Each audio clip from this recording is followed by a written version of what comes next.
Welcome to Ma's Garage. I'm Kev.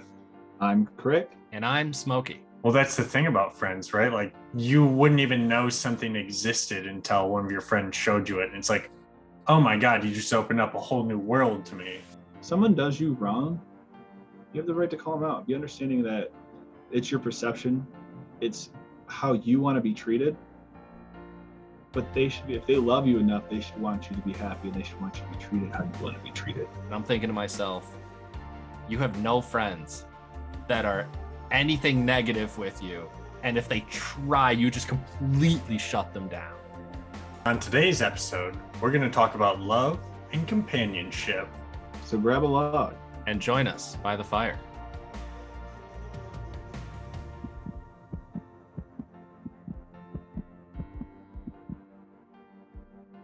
I think a lot of employers are starting to learn that, oh, this person made one screw up and they're gone. And I'm going to get someone else that's even worse and they're gone.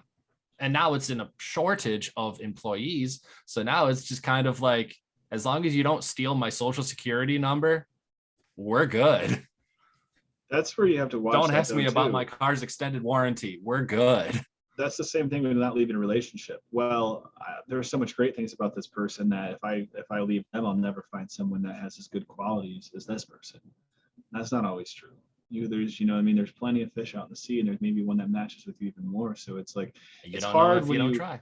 It's hard when you love so many qualities about someone to let them go, because yes, there's things about them that don't work, and there are red flags that don't work out. But there's so much other stuff that does work out, and you go like. When you're going through a breakup, it's hard to go think about all the negative things that they put you through, but it's really easy to go back on the good times. And it's really easy to remember that, oh, when we did this and we went and did that, and we went and did that. And then it wants to be happy, right? Exactly. It wants to remember the good. It wants to, put on those rose-colored glasses. Is it more selfish to not break up with them and put yourself through that just because you don't want to deal with those negative emotions for that little bit? I believe that is selfish, because sometimes you have to be sad. And BoJack Horseman honestly says it best. It's funny. When you look at someone through rose-colored glasses, all the red flags just look like flags. Yeah, it's easy to, like, love is blind. Especially in the early stages, love is blind, and it's easy to get lost in that and to gloss over, oh, but it's okay because they're this. It's okay because of this. Someone does you wrong, you have the right to call them out. Be understanding that it's your perception, it's how you want to be treated. But they should be, if they love you enough, they should want you to be happy, and they should want you to be treated how you want to be treated. And it's a compromise, it's a back and forth. And how can we make both of us happy? Maybe that's their ism. That's one thing they really struggle with, and every other area is great. Well, how can you guys meet in the middle? How can you lower your expectations slightly? And how can they meet you up there and change their actions slightly? It's never going to be perfect, but everything else encompasses that. Ultimately, that's what a relationship is, right? Is you two or two people coming together to make the best versions of each other. That's right. What it should be. A partnership. Yeah. Like, you want each other to grow. You want to bring each other up, not put each other down. There's a difference between rivalry and competition. Yeah. Right. And even a rivalry is friendly competition. You want to do better than your rival. That's like your best friend. But at the same time, you see your rival succeeding and it makes you happy. That's because if your rival gets better, you have to become better to be better than them. Mm-hmm. So it's this back and forth of climbing the ladder. You continually push each other. Let me make one thing clear. I didn't come here out of the goodness of my heart.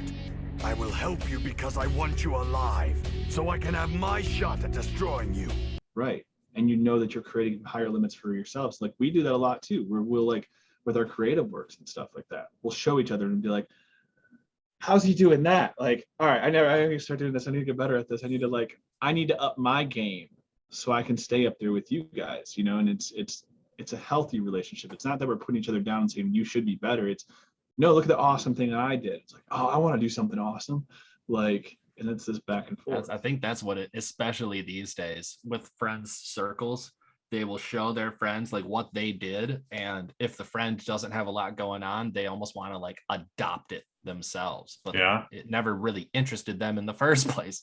They just all of a sudden learn that their friend is doing it, and now all of a sudden that's got to be like my life focus. Well, that's the thing about friends, right? Like you wouldn't even know something existed until one of your friends showed you it. And it's like, oh my God, you just opened up a whole new world to me.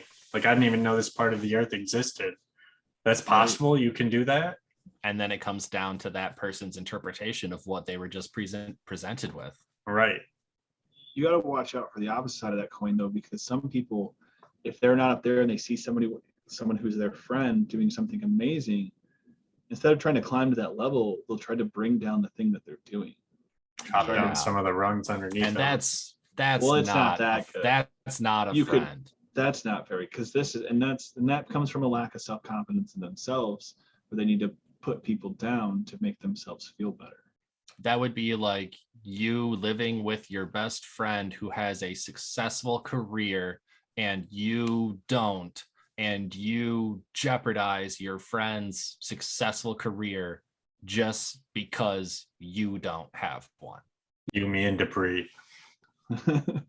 Right. You're always putting it's simple things too. You know, you might point out just all the negative things about their career. Oh yeah, but what about when your boss did that? Oh yeah, but what about this about that? What about this? What about that thing? What about, why am I always just pointing out focusing on the negatives? Right.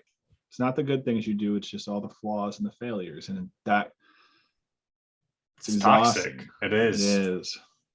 That's why they call it toxic, because it's toxic energy to the mind. Yeah. And that's why a lot of people, I thought it was really, really funny when I was part of those MLMs way back ago. And some of the people were like, I just no negativity in the world, in my life. I stay away from it. And I'm thinking to myself, you have no friends that are anything negative with you. And if they try, you just completely shut them down. You surround yourself with yes men. You're a good person in life. Mm-hmm. That's what all his friends say. Yeah. Otherwise, I stop being friends with him. He's so cool. He's so cool. He's so cool. Hey, anyone know what Phil? Oh, no. Phil's not. We don't talk about Phil. Get out. Yeah, the fact that you even locked eyes with me as I said we don't. That's a red flag. Mm-hmm. It's like That's the Mean Girls trope. We got a turd in the punch bowl. Everybody's probably got like filters, you know? Green flags to one person is probably a red flag to another too. So it's finding the flags that match yours. So then how do you look through the world through a kaleidoscope? Without acid?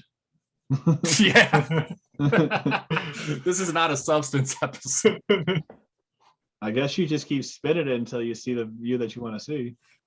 But I will say, when you're taking substances with a person that you care about, it is a different atmosphere. That's where they say when you're going to take a psychedelic, it's setting and characters. It's not only the place that you are that makes you feel comfortable, it's be with people who make you feel comfortable. Be with people who don't feel like you're being judged by. Like if you're tripping and someone's sitting there judging you constantly and you feel like they're worried about every little thing you're doing, you're not going to relax and enjoy it. You're going to be like, how am I coming across to this person? Makes you overthink all the bad things. Right. Instead of just focusing about you as a whole, the good, the bad, everything. Love yourself. You have to. And love others. Lead with love.